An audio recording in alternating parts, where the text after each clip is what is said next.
हम बात करेंगे एयर इंडिया की, एयर इंडिया के सीईओ और एमडी की, जिन्हें हाल ही में अपॉइंट किया गया था, और उनके रिजिग्नेशन की, और इस रिजिग्नेशन के पीछे की असल कहानी की। 1932 में हिंदुस्तान में पहली एयरलाइंस टाटा एयरलाइंस के नाम से कायम की गई, इस्टेब्लिश की गई। ये टाटा ग्रुप की एयरलाइंस थी। इसकी पहली फ़्लाइट बॉम्बे से कराची के लिए थी। लेकिन जब देश आज़ाद हुआ और कंपनीज़ को बाद में नेशनलाइज़ किया गया, तो टाटा एयरलाइंस को नेशनलाइज़ करने के बाद इसका नाम बदलकर एयर इंडिया रख दिया गया। अब टाटा एयरलाइंस एयर इंडिया हो गई थी।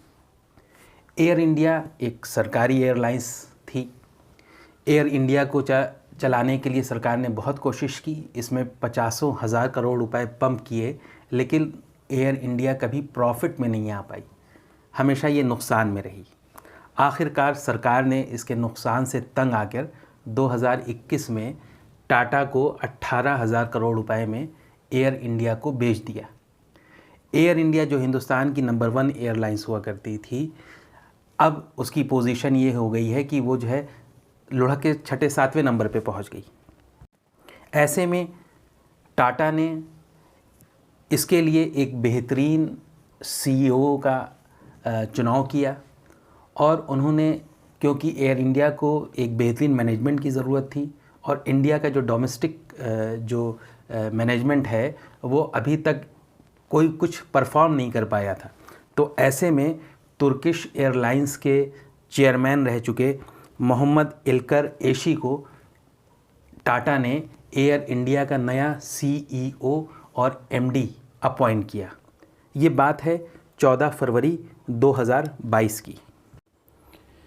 तुर्किश एयरलाइंस जो यूरोप की फ्रांस की केएलएम के बाद दूसरी सबसे बड़ी एयरलाइंस है, और दुनिया की रैंक के लिहाज से ये 15वें नंबर पे आती है तुर्किश एयरलाइंस, और इसके बेड़े में 332 जहाज़ हैं। ये 126 मुल्कों में 315 डेस्टिनेशन के ऊपर जो है फ़्लाइट ऑपरेशन करती है। तो ये एक बहुत बड़ी एयरलाइंस है। एक साल में 2019 में इसने 7 करोड़ लगभग 7 करोड़ 82 लाख मुसाफिरों को एक जगह से दूसरी जगह पहुंचाया। तो मोहम्मद इल्कर एशी 2015 से लेकर 26 जनवरी 2022 तक तुर्किश एयरलाइंस में रहे, और इस दौरान तुर्किश एयरलाइंस ने बहुत अच्छा परफॉर्म किया। उसकी परफॉर्मेंस जो है वो कई गुना बेटर हो गई, मल्टीपल हो गई। तो ऐसे में टाटा ने एक ऐसे एमडी का इंतखाब किया, एक ऐसे सीईओ को चुना जिसने बहुत अच्छा परफॉर्म किया था।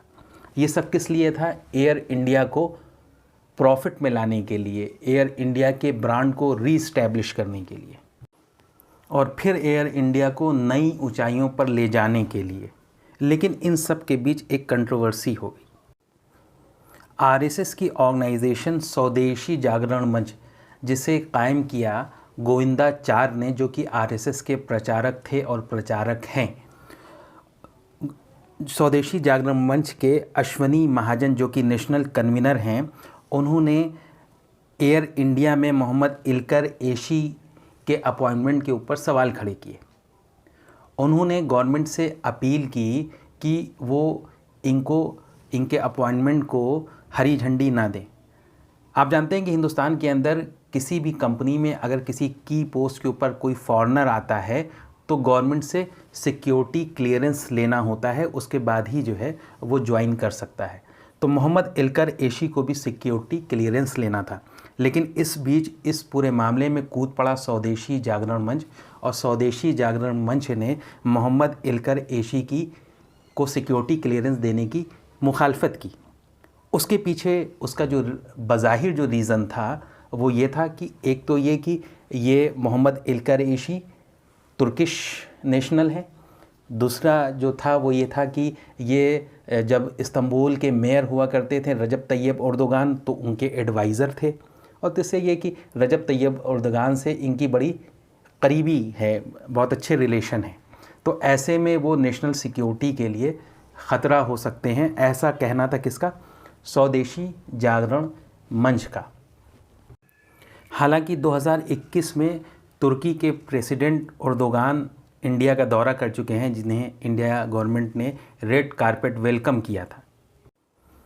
ऐसे में मोहम्मद इल्कर ऐशी की एयर इंडिया में उनके अपॉइंटमेंट की मुखालफत और सिर्फ जो है वो एंटी मुस्लिम सेंटीमेंट ही नज़र आती है, उसके पीछे कोई रीज़न और कोई लॉजिक नहीं नज़र आता।